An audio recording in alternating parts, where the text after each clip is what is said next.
শ্রমিক কথা জিন্দাবাদ শ্রমিক কথা জিন্দাবাদ তম মনোমুখী শাসন চলিব নয় ଆପଣମାନଙ୍କୁ ନିବେଦନ କରିବି ସମସ୍ତଙ୍କୁ ଭାଇମାନଙ୍କୁ ମୁଁ ଅନୁରୋଧ କରୁଛି ମିଡ଼ିଆ ଭାଇମାନଙ୍କୁ ମୋର କହିବାର ମୁଖ୍ୟ ହେଲା ଯେ TTPS ଟାଟା ପାୱାର ଆସିଲା ଦିନଠାରୁ ସେ କୌଣସି ଗୋଟେ ଭଲ କାର୍ଯ୍ୟ କଲା ପରିକି ଆମ ନଜରକୁ ଆସିଲା ନାହିଁ। ତାପରେ ଆମ ଲୋକ 8 ଘଣ୍ଟା ଜାଗାରେ 24 ଘଣ୍ଟା କାମ କଲେ ତଥାପି ତା ମନ ଶାନ୍ତି ନାହିଁ। ଦରକାର ପଡ଼ିଲେ ଶ୍ରମିକମାନଙ୍କୁ କିନ୍ତୁ ଛଟେଇ କରିବା ନିର୍ଯାତନା କରିବା ଏହା ବ୍ୟତୀତ ସେ ଆଉ କିଛି କରିବା ପରିସ୍ଥିତି ନାହିଁ।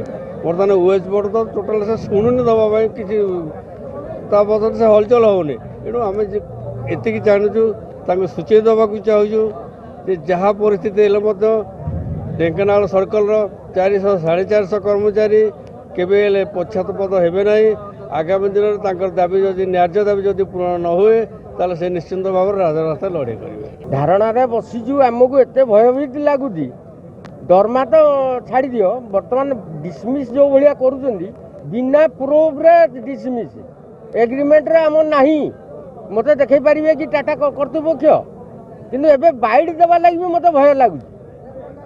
ଏ ଶ୍ରମିକମାନେ 24 ଘଣ୍ଟା ନିରନ୍ତର ସେବା ଯୋଗାଇବା ସତ୍ତ୍ୱେ ତାଙ୍କୁ ଭଲ ପାଇବା ବଦଳରେ ସଦାବେଳେ କୁଟାର ଘାତ ଅବିଶ୍ୱାସ ସବୁବେଳେ ବିଶ୍ୱାସ ତ ଛାଡ଼ି ଦିଅ ଅବିଶ୍ୱାସ ସଦାବେଳେ ରେଗୁଲାର କେବଳ ରେଗୁଲାର କର୍ମଚାରୀମାନଙ୍କୁ କାହିଁ ସିଏ ଆଜ୍ଞା ଜାଣିଥିବେ ଆମେ ତ ଜାଣିପାରିବୁନି କାହିଁକି କରୁଛନ୍ତି କିନ୍ତୁ ଏତିକି ଜାଣନ୍ତୁ ଯେ ନା ରେଗୁଲାର ନା ଅସ୍ଥାୟୀ ହେଉ ବା ସ୍ଥାୟୀ ଦୁଇଟା କର୍ମଚାରୀ ଏଠି ରହୁଛନ୍ତି। ଦୁଇଟା କର୍ମଚାରୀଙ୍କୁ ସେ ସଦାବେଳେ ଟର୍ଚର ଏକ ପ୍ରକାର ଟର୍ଚର ଏବଂ ଡିସମିସ୍ଟା ହେଉଛି ବଡ଼ ଜିନିଷ ଡିସମିସ୍ କରୁଛି।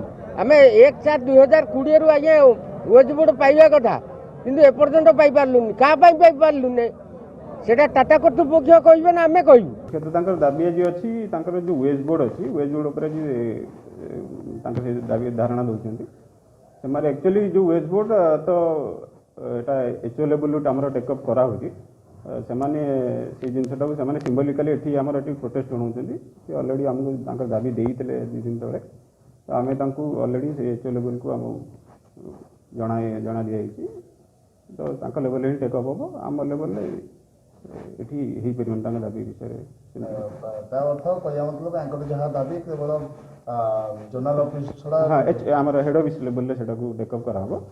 ସେମାନେ ଏଠି ଗୋଟେ ତାଙ୍କର ସିମ୍ବଲିକାଲି ସଂକେତ ଭାବରେ ଗୋଟେ ପ୍ରୋଟେଷ୍ଟ ଆମକୁ ଜଣାଉଛନ୍ତି। ଆପଣ ତାଙ୍କ ଦାବିକୁ ହେଡ୍ ଅଫିସକୁ ଜଣାଇବେ ଜଣା ହେଇଛି ଅଲରେଡ଼ି 2 ଦିନ ତଳେ ସେମାନେ ଯେଉଁ ଦେଇଥିଲେ ଆମକୁ ତାଙ୍କ ଦାବି ତାଙ୍କ ଅଲରେଡ଼ି ହେଡ୍